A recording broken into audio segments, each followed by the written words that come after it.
Merci d'être à l'écoute des Radio Mali. Il est 13h, c'est l'heure de votre journal de la mi-journée.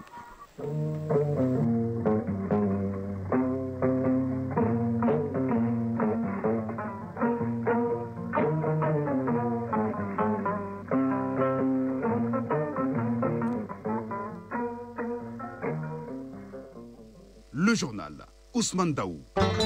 Mesdames et messieurs, bonjour. À la une de ce 13h, le Forum national de la justice s'est ouvert hier à Bamako. Il s'agit de faire un diagnostic sans complaisance de l'état de la justice au Mali pour une justice beaucoup plus proche des justiciables.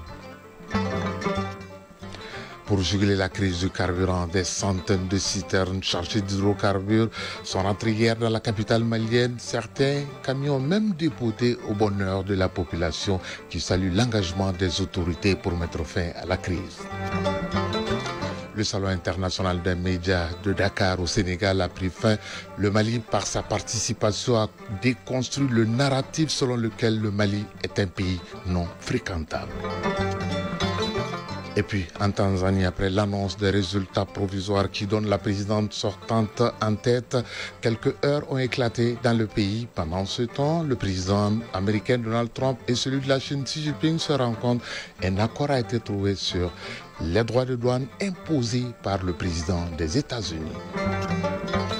En sport, on parlera du Tour du Faso en cyclisme, mais également de basketball avec les demi-finales de Dame Coupe du Mali ici au pays, sans oublier la Ligue des champions d'Afrique en football. Voilà pour le sommaire. Dans un instant, les détails. Vendredi 31 octobre, dernier jour de ce mois, bienvenue aux informations sur Radio Mali. Au nom du président de la transition, président du Conseil supérieur de la magistrature, le Premier ministre chef du gouvernement, le général de division Abdoulaye Maïga, a présidé hier au Centre international de conférence de Bamako la cérémonie d'ouverture du Forum national sur la justice au Mali. Pour le Premier ministre, ce forum est capital pour faire un diagnostic sans complaisance de l'état de notre justice, dégager des perspectives de développement du secteur. Pour plus de détails, nous proposons un extrait du discours du Premier ministre, le général de division Abdoulaye Maïga, des propos recueillis par Mamari Koné et Aliou Touré de la presse de la primature. Notre pays se trouve à un tournant décisif de son histoire. Ce forum nous offre l'opportunité de consolider les acquis et de poursuivre la réflexion autour de l'avenir de notre justice. À ce titre, le programme de développement du secteur de la justice 2026-2035 pour les 10 prochaines années mérite une attention toute particulière. En effet, la poursuite des réformes est d'autant plus nécessaire qu'il s'agit d'apporter une réponse judiciaire adéquate aux préoccupations des populations, au nombre desquelles la gestion des litiges fonciers, dont l'ampleur et la profondeur constituent une menace réelle pour le tissu social et le vivre ensemble dans nos différentes communautés. La justice n'est pas un simple rouage de l'appareil de l'État. Elle en est également l'âme au regard de la mission régalienne dont elle est investie. Pilier central de l'autorité de l'État, elle doit revêtir les valeurs fondamentales qui sont indispensables pour l'efficacité de son action et la confiance des citoyens. C'est en cela que ce Forum national sur la justice, deuxième du genre, après celui de 1999, revêt une importance fondamentale, car il s'agit de faire un diagnostic sans complaisance de l'état de notre justice, de dégager les perspectives de développement du secteur et de questionner l'avenir quant aux défis et aux enjeux liés à la paix, à la stabilité sociale et au développement socio-économique de notre pays. Aussi, est-il heureux de constater que l'organisation de ce forum national aura répondu à tous les critères d'inclusivité, de crédibilité, d'objectivité et de transparence à travers non seulement la diversité et la qualité des participants, mais aussi la méthodologie qui a été adoptée avec la tenue des États généraux des ordres professionnels de la justice et celle des concertations régionales organisées les 29 et 30 septembre dernier dans les 3 ressorts des cours d'appel de Bamako, de Kaï et de Mopti. La tenue de ce Forum national sur la justice marque une étape déterminante dans la refondation de notre État. Les recommandations, fruits de vos échanges, devront permettre de consolider les importants acquis et moderniser l'appareil judiciaire pour le hisser à la hauteur des enjeux et des défis contemporains. À l'instant, le Premier ministre de l'administration territoriale et de la décentralisation, le général de division Abdoulaye Maïga, c'était à l'ouverture du Forum national de la justice. Pour juguler la crise du carburant, des centaines de citernes transportant des hydrocarbures sont arrivées hier à Bamako. Du poste de péage de Sanankoroba à l'Office national des produits pétroliers du Mali, les Maliens ont accueilli les citernes avec beaucoup de fierté et ont surtout salué l'engagement des autorités de la transition à mettre fin à cette crise.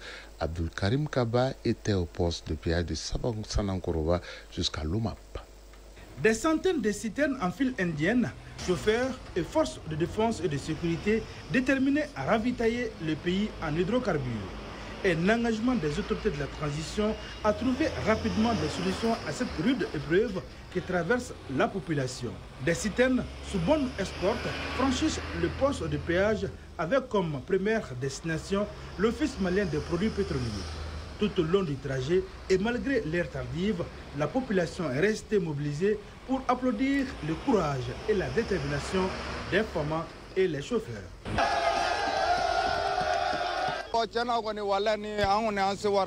Nous sommes vraiment contents. C'est ce que nous cherchons. Nous saluons nos autorités. Nous sommes derrière nos autorités. Le bout du tunnel n'est pas loin. Nous n'oublions pas les chauffeurs. Ce convoi est l'un des plus importants depuis le début de la crise. De l'essence, du gasoil, du jet A1 et du gaz. Cette mobilisation du peuple est le témoignage de sa détermination à soutenir les autorités de la transition. En tout cas, des efforts sont consentis par le pouvoir public. Les citoyens doivent faire preuve de patience et de solidarité afin que chacun puisse se procurer le liquide précieux.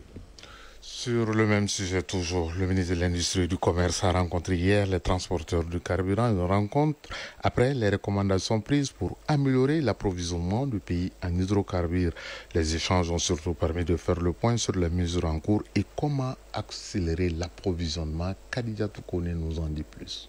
Cette rencontre intervient dans un contexte marqué par la nécessité d'assurer un flux régulier de carburant sur l'ensemble du territoire national. Au cours des échanges, le ministre de l'Industrie et du Commerce a tout d'abord salué les efforts consentis par les acteurs du secteur, tout en insistant sur la nécessité de renforcer la coordination entre les différentes parties prenantes, notamment les transporteurs, les distributeurs et les services techniques de l'État. Moussa Alassane Diallo a aussi insisté sur la poursuite des actions engagées pour garantir la disponibilité du carburant dans les stations à travers le pays. Nous avons constaté avec beaucoup de satisfaction l'évolution très positive du niveau d'approvisionnement de notre pays en hydrocarbures. Et Inch'Allah, dans les prochains jours, je pense qu'on peut envisager avec beaucoup de satisfaction la sortie de crise. Nous avons essentiellement parlé de l'approvisionnement de 3 régions. Ségou, Koutchala, Mopti, San. Les transporteurs, de leur côté, ont évoqué certaines difficultés. Ils ont toutefois réaffirmé leur engagement à accompagner le gouvernement dans sa politique d'approvisionnement du pays. Les difficultés qui ont été évoquées sont au nombre de 2. La première, c'est toutes les questions liées à la sécurité des convois. Nos forces de défense et de sécurité sont en train de prendre toutes les dispositions pour assurer la sécurité des convois. Et la deuxième préoccupation, c'est toutes les inflations que nous sommes en train de constater maintenant sur le prix des transports. Et nous avons dit qu'en République du Mali, le secteur du transport et les prix du transport sont des prix réglementés. Et le gouvernement n'acceptera aucune augmentation, aucune inflation sur le prix des transports. Et le gouvernement s'assumera pleinement par rapport au respect du prix des transports. Ali Bokoum, vice-président du Conseil malien des transporteurs routiers. Les transporteurs, nous sommes en première ligne et l'État nous assiste, nous accompagne. Et les convois qui sont en train d'être organisés de façon avec beaucoup de moyens, ça c'est nous aider à sécuriser d'abord le matériel avant le contenu. Donc cela aujourd'hui nous rassure, ça rassure nos employés qui sont les chauffeurs avec lesquels nous travaillons, qui sont indispensables pour la mise en œuvre de ce que nous faisons. Donc je pense qu'aujourd'hui, on est vraiment satisfait de ce que nous voyons. Malgré ces contraintes, ils se disent déterminés à poursuivre leur collaboration avec les autorités pour garantir la disponibilité de produits sur le marché. Ce qui s'est passé il y a encore un mois et ce qui se passe présentement, on peut vraiment dire que les choses sont en train de tendre vers la normale. Nous devons rester mobilisés derrière nos autorités, les aider, faire tout ce que nous faisons pour permettre rapidement de mettre fin à cette crise-là. Le ministre salue aussi la résilience du peuple malien en cette période de perturbation. Il a rappelé que la stabilité du marché des hydrocarbures est essentielle pour le bon fonctionnement de l'économie nationale et le bien-être des populations. Moussa Alassane Diallo promet donc un suivi régulier avec les acteurs du secteur pour une gestion rigoureuse et transparente afin d'assurer un approvisionnement stable en carburant dans les jours à venir. Sur la situation dans la cité des Askia à Gao, le gouverneur, lui, a rencontré les forces vives pour échanger sur la pénurie dans la capitale, mais également face aux spéculations de certains spéculateurs qui veulent monter le prix du carburant dans la cité des Askia. Le gouverneur rassure, ils seront punis et voire même mettre fin à leur activité. Le point, c'est avec Aliou Idrissa Maïga. Les légitimités traditionnelles, les représentants des femmes et des jeunes, bref, toutes les couches de la société civile de Gao ont répondu à l'appel du gouverneur de la région de Gao. Objectif, échanger sur la crise du carburant à Bamako et dans certaines localités du sud. Général de division Moussa Moriba Traoré, gouverneur de la région de Gao. Ce que notre pays vit n'est pas une simple rupture logistique. Le carburant a été délibérément ciblé. Il s'agit de créer la rareté, mettre les Maliens les uns contre les autres.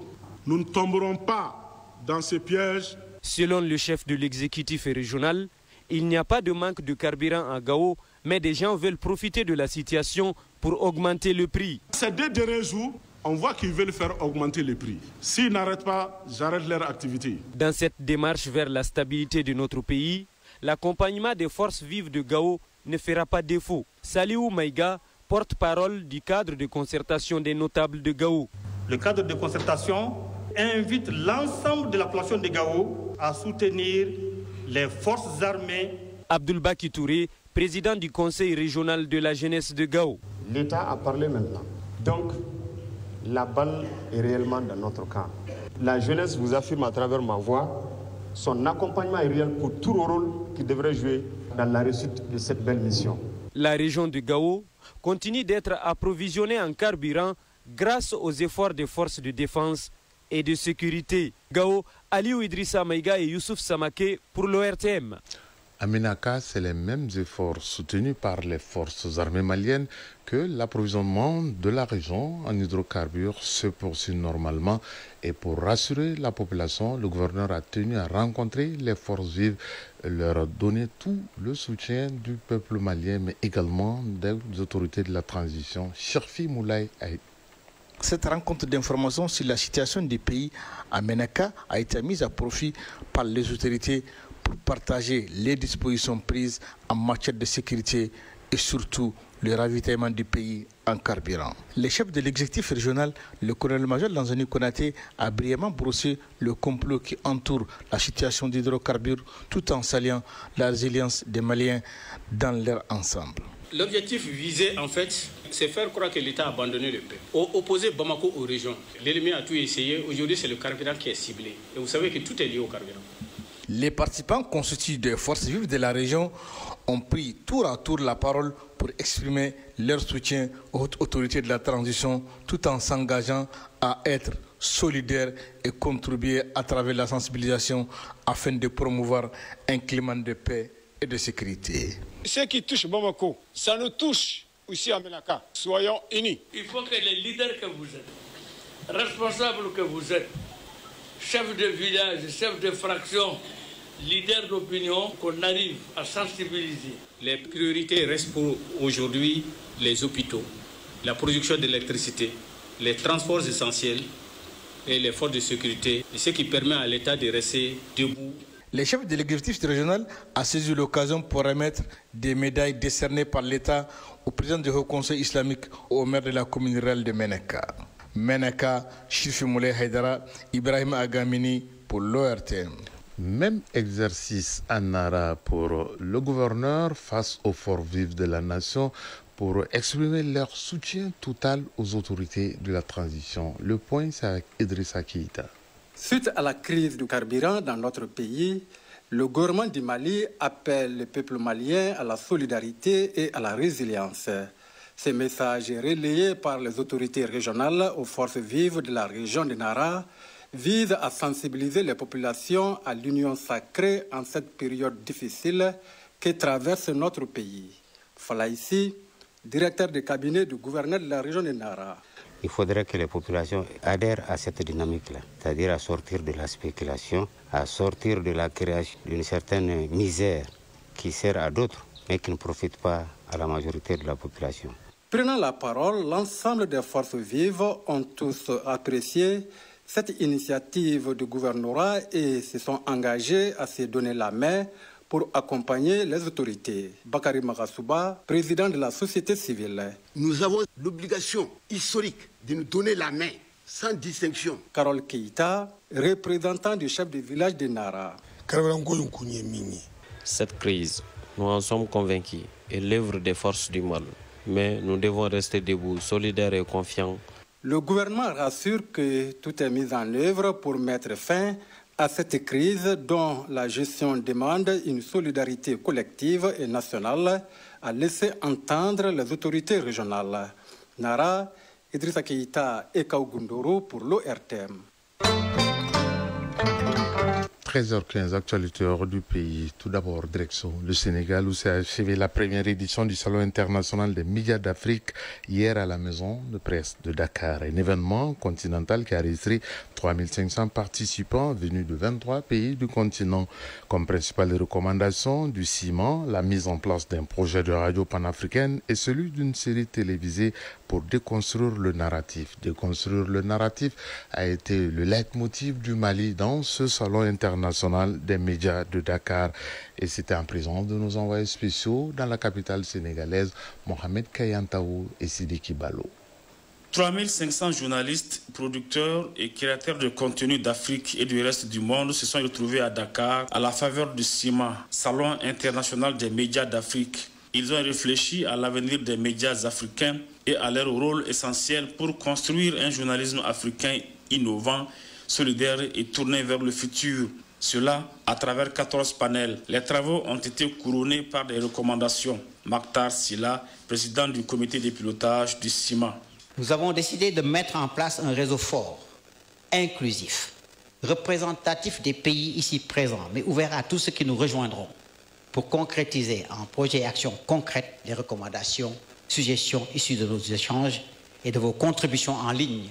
Parmi ces projets, le projet de radio panafricaine, le projet de série télévisée issu du masterclass sur les narratifs africains, avec l'implication de cinéastes et des acteurs et financiers de plusieurs pays africains. Pour marquer son attachement à cet esprit de confraternité et d'engagement, la délégation malienne a offert des tiwaras à 3 personnalités de la presse sénégalaise. Il s'agit de Martin Faye, ancien directeur général de Studio Tamani, du président du comité de pilotage du CIMA, Makhtar Silla, et du directeur général de la maison de la presse, Sambou Biagui. Des membres de la délégation malienne ont également reçu des distinctions de la part de la partie sénégalaise. Bandjougou Dante, président de la maison de la presse. Cette participation a été l'occasion pour le Mali de clarifier un certain nombre de choses. Des discours de manipulation, les traitements de l'actualité nationale par des terroristes de l'information nous ont permis de nous faire comprendre et de montrer une autre image du pays. Ça a été l'occasion également de montrer qu'il y a une presse malienne plurielle et responsable qui se bat au quotidien pour la liberté, pour la démocratie. Au cours des travaux du CIMA, les participants ont appris avec stupeur le rappel à Dieu de la mère du président de la maison de la presse du Mali, Dakar, Mohamed Kayantao et Sidiki Balo pour l'ORTM. Oui, Karantao, pendant ce temps au Soudan, le Conseil de sécurité de l'ONU a exprimé hier sa profonde inquiétude sur l'escalade dans le pays suite à la conquête dimanche de la ville d'El Fasher par les forces de soutien rapide du général Mdedi Daglo. Le représentant des Émirats arabes unis au pays a annoncé que son pays va consacrer une somme d'argent à la ville sinistrée, capitale du Darfour du Nord, à la suite des massacres que la ville a subi. Une position dénoncée par le général Al-Bourhan, président du Soudan. En Tanzanie, les premiers résultats des élections présidentielles et législatives ont été annoncés et victoire pour la présidente sortante Samia Suluhu Hassan qui se présentait pour la première fois aux urnes. Elle était la vice-présidente de l'ancien président décédé John Magufuli. Eh bien, pour le moment, elle est en tête. Après l'annonce des résultats des heures post-électoraux ont été enregistrés malgré le déploiement militaire et une trentaine de personnes auraient été tuées dans ces violences. En Asie, le président américain Donald Trump et son homologue chinois Xi Jinping se sont entretenus hier pendant plus d'une heure et demie. C'était la première fois qu'ils étaient face à face depuis 6 ans. Les deux dirigeants se sont entendus sur les droits de douane ou encore sur les terres rares. Le président Trump a annoncé trouver un accord de réduction des droits de douane pour la Chine de son côté qui a cédé des terres rares à la recherche pour les États-Unis. Par ailleurs, le président américain a ordonné la reprise du programme nucléaire américain à l'arrêt depuis 30 ans.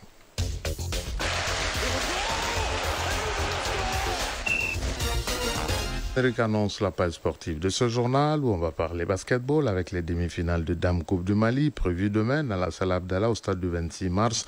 La 6e édition du Forum des athlètes également s'est tenue à Bamako. Sans oublier le football avec la Ligue des champions d'Afrique et le Tour cycliste du Faso. Le point de l'actualité, c'est avec Isaac Chenou. Football, la course vers la phase de groupe de la Ligue des champions CAF 2025-2026 a livré son verdict pour 14 clubs. Si les 14 équipes connaissent déjà leur sort, Pyramide FC d'Égypte, tenant du titre, a rejoint les qualifiés après sa victoire hier 2-0 face à Ethiopian Insurance. Le dernier ticket se jouera demain. La Renaissance Berkane du Maroc recevra El Ali Tripoli après un premier acte bouclé sur un nul de 1 but partout. Le Sabré de Bamako figure parmi les 16 meilleurs clubs d'Afrique. La 6e édition du Forum des athlètes du Mali s'est ouverte au Mémorial Moribo Keïta, un événement majeur organisé par la commission des athlètes du Comité national olympique et sportif du Mali. Cyclisme, Tour du Faso 2025. Ce jeudi, Mohamed Ilboudo a remporté la 7e étape de la compétition. Le coureur burkinabé est arrivé premier à Garago à la fin de la course qui a parcouru 71,63 km en 1h30 58 secondes avec une vitesse moyenne de 47,24 km/h. C'est la distance la plus courte de ce tour. Le talent a été suivi par le Malien Sidiki Diarra. Au classement général, Paul Doumo conserve le maillot jaune. Le 36e tour international du Faso prendra fin dimanche 2 novembre 2025. Basketball, les demi-finales de la Coupe du Mali se joueront demain dans la salle Abdallah Edra du stade du 26 mars. À partir de 14h, le centre Mamadou Kane affrontera le Salman de Bamako en homme. Cette rencontre sera suivie de ASL de Bamako, centre Bintou Damélé de Koulikoro en dame. Juste après, en dame toujours, il y aura le choc Djoliba Stade malien. Et enfin, à 20h, le match ASL de Bamako, CRBT, chez les hommes, clôturera ces rencontres de demi-finale. Athlétisme pour terminer. World Athletic a annoncé à Milan la création d'un mondial de 5 km sur tapis de course. Le président de la Fédération internationale, Sébastien Coe, a annoncé un cash prize de $100,000 pour les vainqueurs. Les amateurs du monde entier peuvent déjà s'entraîner. Ils sont tous conviés aux premiers mondiaux de course sur tapis. L'objectif sera de parcourir 5 km sur l'appareil le plus rapidement possible. La première phase de la compétition sera uniquement en ligne avec des inscriptions dès avril et enregistrement des chronos lors du dernier trimestre de 2026. Chacun pourra enregistrer son temps dans sa propre salle à condition qu'elle soit équipée d'un tapis Technogym. Ce communiqué du ministère du Travail, de la Fonction publique et du dialogue social avant de nous séparer, communiqué dans la teneur su, conformément aux arrêtés interministériels du 13 octobre 2025 et numéro 4731, sont ouverts les concours directs de recrutement dans la fonction publique d'État au titre de l'année budgétaire 2025. Au total, 824 emplois sont mis en compétition. Ils concernent toutes les catégories A, B2, B1 et C et presque tous les corps de la fonction publique. Les dossiers de candidature sont reçus au Centre national des concours de la fonction publique et auprès des gouverneurs des régions de Caille, Sikasso, Ségou, Mopti, Tombouctou et Gao tous les jours ouvrables à partir du lundi 10 novembre 2025 jusqu'au vendredi 9 décembre 2025 à 16h délai de rigueur. Les épreuves des 10 concours se dérouleront du samedi 31 janvier 2026 au dimanche 15 février 2026 dans les régions de Caille, Sikasso, Ségou, Mopti, Tombouctou, Gao et dans le district de Bamako. Pour les régions non listées, les candidats peuvent s'inscrire dans le centre de leur choix.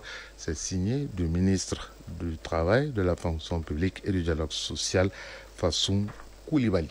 Il est 13h24 à Dramane, à Samé, à Logo-Kapoulou. Ces localités sont situées à Caille. Même heure à Kona, région de Mopti. Ce journal prend fin. Il nous a été présenté par Ousmane Daou. Réalisation Souma Waïdara. Mise en onde Bintou Traoré. Mise en ligne Sekou Traoré. Le prochain rendez-vous avec l'actualité, c'est à 19h30 avec Soumaïla Berté. Mais gardez vos positions. Dans un instant, Fousséine Ndiara sera là pour les avis et communiquer. Des bonnes suites de programme en compagnie de Radio Mali. Si vous êtes à table, bon appétit. Si vous avez fini de manger, bonne digestion. Tout le plaisir a été pour nous de vous servir. Chacun de nous ne peut être une étoile, mais tâchons de briller pour éclairer là où nous sommes. Au revoir et à très bientôt.